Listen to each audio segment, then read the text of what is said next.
My name is Maninder Bhardwaj. Been working with Deloitte for more than 17 years.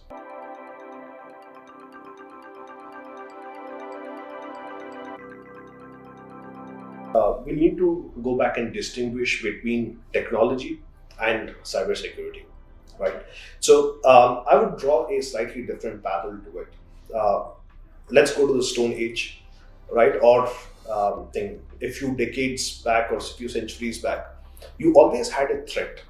You would go back and create a fort, and even though you had a fort, very strong fort, you would actually have invaders who would actually try to get in because there's something valuable inside the fort.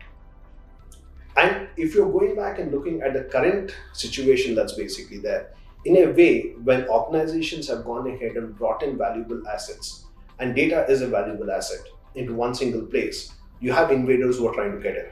So the paradigm has shifted from the olden times where it was more of physical security that's coming into logical security and cyber security that's basically there.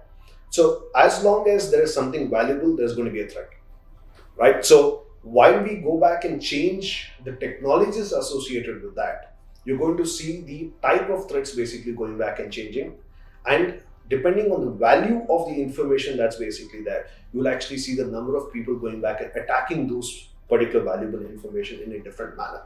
So threat is there to stay. No matter what we do about it, it's always going to be there. It's avatar of the threat is that's what is going to change.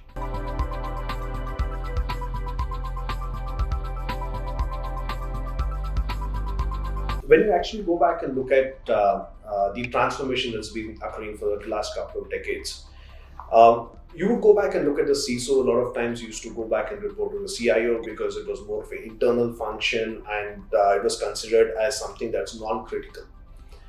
But as you're looking at the digital transformation basically occurring, what's happening is if something goes wrong from a digital footprint standpoint, and if a particular attack gets materialized, the impact is quite significant. So the expectancy is coming in from the board that the CISOs will have to go back and report back to the board. The cybersecurity is actually becoming a board level topic. That used to be more of an IT level topic in a few years back. So the importance of it is increasing. Boards are coming back and asking for the evaluation of these particular the areas. And what's also happening is the CISO role, while it's morphing, it might not have reached that particular stage. They are going back and saying, well, you need to look at the central IT. You'll have to go back and look at the production systems. You'll have to look at the product IT. All those particular areas is actually coming in, the three domains. And there might be different CISOs for the individual areas, or you might have one single CISO. Most of the organizations, when it's central to the organization, the CISOs are coming into the forefront. But the primary question that is always there, I would go back and draw a correlation with insurance, for example, right? So a lot of times people say that I don't want to buy an insurance because nothing has actually happened. So when you go back and look at should cyber be a central topic or not, at times organizations don't realize the criticality of it. An event happens. Sometimes it's projected to the outside world. Sometimes it's quite internal to the organization. And then they actually go back and decide, well, it is important that we need to go back and look at it. Or it also comes in from an industry-specific perspective. When you go back and look at it more from some of the critical regulated industries where there are mandates that come in from the regulators, that cyber has to be a key component of this particular, of an organization. And there are board evaluations that basically happen. And as part of the audit itself, they've gone ahead and started looking at cyber as a key topic. Then automatically the CISO function or the cybersecurity is actually landed up onto the board. But as the time progresses and the centrality of the digital and the IT function actually goes back and increases, you will see a lot more of it happening as time progresses.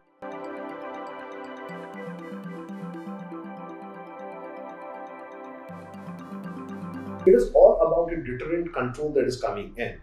So what's a possibility of you getting caught? What is the possibility of you getting penalized?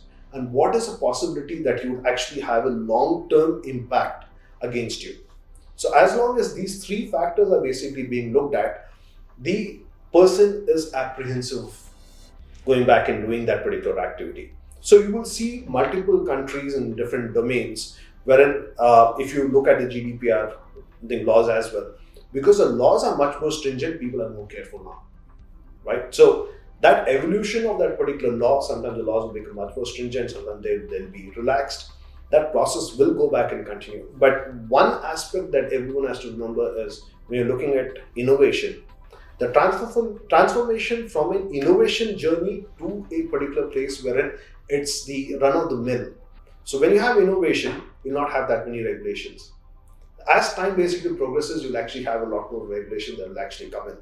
And the regulations will bring in deterrence. And that correlation will always be there, and you'll actually see that evolution happening.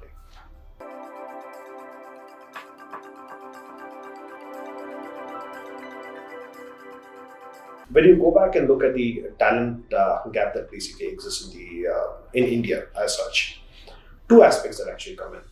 One is from a schooling standpoint, education standpoint, the governments are actually going back and looking at skill enhancement that's actually taking place.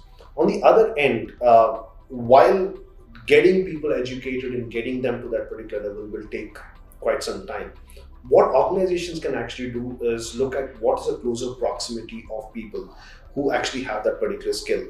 For example, you might actually find people who have networking background might come back and be able to go back and understand about security much easier. Or if you're coming back and looking at scenarios, like I've actually seen this happen wherein people with finance background who actually understand and appreciate the importance of data information and the criticality of the business are being given the senior level security roles and saying, go back and drive cyber. So while they might not have that much of a cyber kind of a knowledge as such, but because they have some level of an IT, because they've been working with the IT systems and the finance systems, they're able to go back and push, and they have the leverage with most of these particular senior people in the organization. They're able to go back and push. So two parts in summary. One is going back and looking at a skill enhancement that is actually coming from a government standpoint. And the second one is looking at adjacencies that is there from a skill perspective and understanding standpoint that organizations can move people to this particular security in the cyber world. As a combination of these two, I think in the long term, you will see the narrowing of that particular gap. But it is going to take quite some time for it to actually go back and materialize and for you to see enough number of cyber professionals in India.